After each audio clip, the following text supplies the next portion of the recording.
Hey guys, this is प्रथम from fitness to take और आपका इस चैनल पे बहुत बहुत स्वागत है। तो आप लोग कैसे हो मुझे कमेंट्स में ज़रूर बताना। तो आज हम करने वाले हैं आईफोन के 11 प्रो का अनबॉक्सिंग और साथ ही साथ मैं आपको ROG 3 के गिव अवे विनर के बारे में कुछ बताना चाहूँगा। तो चलो शुरू करते हैं आज की वीडियो।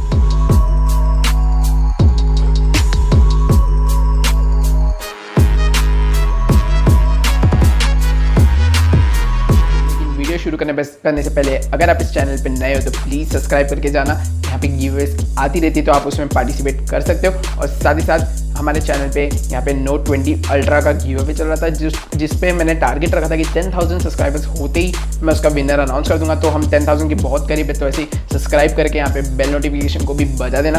तो चलो शुरू करते हैं अनबॉक्सिंग से। तो मैंने यहाँ पे लेड को पहले से हटा लिया था और सबसे ऊपर यहाँ पे हमें स्मार्टफोन देखने मिल जाता है। बहुत अमेजिंग यहाँ पे फ्रॉस्टेड बैक के साथ आता है और यहाँ पे एप्पल का लोगो बहुत नीचे कर दिया गया है पहले के मुकाबले।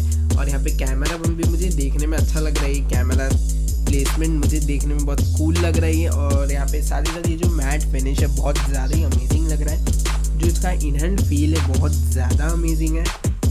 आप अगर खुद से यहाँ पे फील करके देखोगे तो आपको पता चलेगा इसका इन हैंड फील बहुत अच्छा, सिमेट्री भी बहुत अच्छे से मेंटेन की गई। यहाँ पे स्टेनलेस स्टील का फ्रेम है जिसमें भी हमें ग्रे और ग्रीन कलर का एक्सेंट देखने मिलता है। तो मुझे यहाँ पे बहुत ज़्यादा अमेजिंग लगा है इसके सारे फीचर्स। यहाँ पे जो भी यहाँ पे प्रीमियम डिज़ाइन बनाया मुझे बहुत ज़्यादा अच्छा लग रहा है। यहाँ पे टच करने से भी एक स्मूथ टच फील हो रहा है। जो यहाँ पे आप होल्ड करोगे पाम में तो आपको भी बहुत स्मूथ यहाँ पे एक फिनिश मिलेगा। तो स्क्रीन भी यहाँ पे बहुत अच्छी क्वालिटी की दी गई है। यहाँ पे ऊपर एक नॉच दिख रहा है तो हम इस प्लास्टिक को हटाते हैं सबसे पहले। तो ये फ़ोन बहुत रिजिड फील हो रहा है। हाथों में स्टेनलेस स्टील की बॉडी है तो यहाँ पे रिजिड तो फील होगा और हैवी भी है। यहाँ पे 5.8 इंचेस का एक डिस्प्ले मिल जाता है, छोटा डिस्प्ले। यहाँ पे आईफोन 11 प्रो में यहाँ पे छोटा डिस्प्ले मिलता है और साथ ही साथ यहाँ पे 15 वॉट्स का एक चार्जर मिल जाता है जो मुझे बिल्कुल नहीं पसंद आता। इतने कम वॉट्स का चार्जर इतने महंगे फ़ोन में मिलता है, ये बात मुझे बिल्कुल नहीं पसंद। और साथ ही साथ यहाँ पे एक लाइटनिंग केबल मिल जाता है।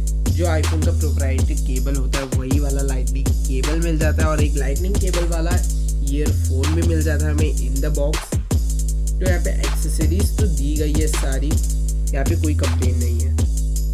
तो अगर मैं यहाँ पे build quality, overall build quality की बात करूँ तो बहुत प्रीमियम क्वालिटी का बिल्ड है।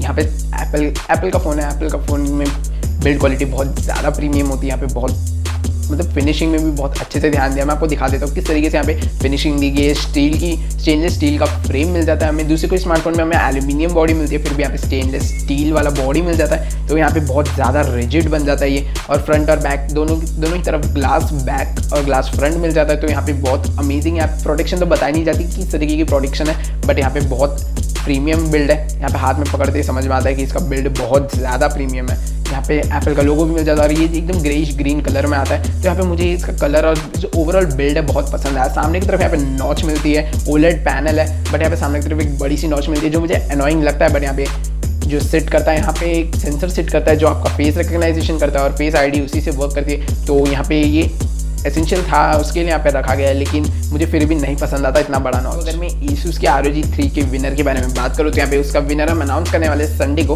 हाँ, इसी संडे को हम लाइव आएंगे, 7 o'clock के बाद ही हम लाइव आने वाले। मैं आपको टाइम अपडेट तो कर ही दूंगा पोस्ट क्रिएट करके। तो हम यहाँ पे लाइव आएंगे और लाइव अनाउंस करेंगे विनर को, मतलब लाइव यहाँ पे विनर पिक करेंगे। तो आप लोग स्टे ट्यून जरूर करना। यहाँ पे Asus ROG 3 का विनर पिक करेंगे हम संडे को लाइव आके।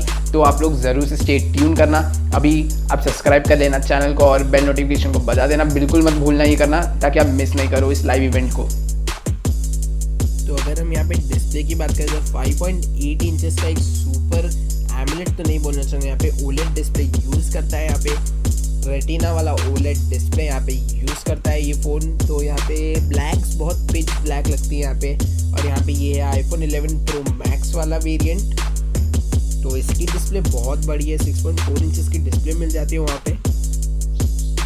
बट यहाँ पे छोटी डिस्प्ले, बट यहाँ पे दोनों की डिस्प्ले क्वालिटी एकदम सेम है। 60 हर्ट्ज की रिफ्रेश रेट के साथ आती है, लेकिन यहाँ पे डिस्प्ले क्वालिटी बहुत ही ऑसम लगी मुझे। कलर्स और यहाँ पे सैचुरेशन बहुत अच्छी मेंटेन है। और ब्लैक तो बिल्कुल ही पिच ब्लैक दिख रही होगी आपको, स्क्रीन में भी दिख रहा होगा कि यहाँ पे एकदम पिच ब्लैक दिख रहा होगा। यहाँ पे डिस्प्ले में मैं कुछ यहाँ पे कंप्लेंट नहीं कर सकता, बस छोटी साइज़ है, कंपैटिबल फ़ोन है बोल सकते हो। बात करूँ परफॉर्मेंस में तो ये सारे एंड्रॉयड स्मार्टफोन्स को किल कर जाता है, क्योंकि यहाँ पे A13 वाला बायोनिक चिप मिल जाता है जो अब तक का सबसे शायद से पावरफुल प्रोसेसर बन जाए, क्योंकि स्नैपड्रैगन 865 भी इसके सामने नहीं टक्कर ले सकता है। यहाँ पे ज़्यादा ऑप्टिमाइजेशन अच्छी है iOS के साथ, तो ये बहुत ज़्यादा ही अच्छे से वर्क करता है। तो यहाँ पे हर एक इसका परफॉर्मेंस की फैक्टर सब कुछ बहुत टॉप नॉच मिलता है। तो मुझे यहाँ पे ये सारी चीज़ इसकी बहुत ज़्यादा पसंद आई है। आप भी ट्राई कर सकते हो, तो ट्राई करना कभी। यहाँ पे एंड्रॉयड वर्सेस iOS का बैटल वाला एक मैं वीडियो लाने की कोशिश करूँगा, तो आपको उसमें भी बहुत अच्छा खासा आइडिया मिल जाएगा कि किस तरीके से ये दोनों OS एक दूसरे को टक्कर देते हैं। कैमरास की बात करते हैं, यहाँ पे कैमरास तो एक ह्यूज फीचर होता है आईफोन के लिए, क्योंकि यहाँ पे कैमरास पे बहुत अच्छे से यहाँ पे वर्क किया जाता है। मेगापिक्सल ज़्यादा भले ही नहीं दिया हो, लेकिन यहाँ पे जो इसके सारे पीछे के जो AI वर्क करती है और बाकी चीज़ें वर्क करती है बहुत ज़्यादा ही ऑसम होता है। यहाँ पे एप्पल के कैमरास बहुत ऑसम लगते हैं मुझे इस चीज़ों में, तो मैं आपको बताता हूँ सारी चीज़ें। तो यहाँ पे अब हम कैमरा सैंपल से शुरू करेंगे, और यहाँ पे कैमरा तो एकदम माइंड ब्लोइंग लगा मुझे। रेयर की तरफ यहाँ पे कैमरा बहुत ही अमेजिंग है। यहाँ पे देखो क्लाउड्स में भी डिटेल बहुत अच्छे से मेंटेन की है, एकदम हाई डायनामिक रेंज के साथ है। क्लाउड में भी जो शैडोज है उसको भी बहुत अच्छे से मेंटेन किया है। यहाँ पे नाइट मोड वाला एक फ़ोटो देख लो यार, इतना अमेजिंग नाइट मोड किसी फ़ोन ने अब तक क्लिक किया होगा कि नहीं मुझे नहीं पता। यहाँ पे जो है पानी में भी एकदम बराबर रिफ्लेक्शन में सारे डिटेल्स को मेंटेन किया है इसने, इतने लो लाइट में भी। और साथ ही साथ यहाँ पे पीछे की तरफ यहाँ पे कुछ ट्रीज है जो मुझे नेकेड आई से भी नहीं दिख रहे थे, वो भी यहाँ पे इमेज में क्रिएट हुई है। मतलब समझो कितना अच्छा है यहाँ पे नाइट मोड, कितना लाइट और कितना डिटेल ये कैप्चर कर पाता है। तो ये सारी चीज़ें बहुत अमेजिंग लगी मुझे। आप इसको अगर कैमरा के लिए लेना चाहते हो तो आँख बंद करके ले सकते हो, इतना ज़्यादा डिटेल ये मेंटेन करता है। तो यहाँ पे देखो ये एक सेमी लाइट कंडीशन है, तो यहाँ पे भी देखो यहाँ पे क्लाउड में डिटेल बहुत अच्छे से मेंटेन की है। यहाँ पे जो होराइजन में जो लाइट है उसको भी बहुत अच्छे से मेंटेन की है। तो यहाँ पे भी मैं कुछ बुरा नहीं बोलना चाहूँगा, लेकिन आज की वीडियो के लिए सिर्फ इतना ही था। तो thanks for watching, bye bye.